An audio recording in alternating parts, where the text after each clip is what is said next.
নির্বাচনটা হবে চাঁদাবাজি, ধান্দাবাজি, মামলা বাণিজ্য, জমি দখল, দোকান দখল, টেম্পু স্ট্যান্ড দখল, এইগুলার বিরুদ্ধে।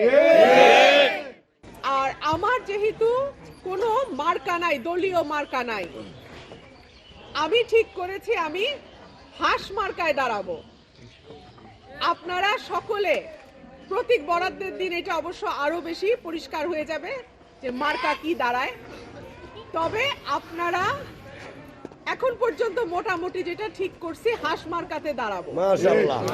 দল, মত, ধর্ম, বর্ণ নির্বিশেষে সকলের কাছে আমার আহ্বান থাকবে, আপনার মূল্যবান ভোটটা দেবেন যাতে আগামী 5 বছরের জন্য আপনার পরিবার, আপনি, আপনার সমাজ এবং আপনার এলাকা নিরাপদ থাকে।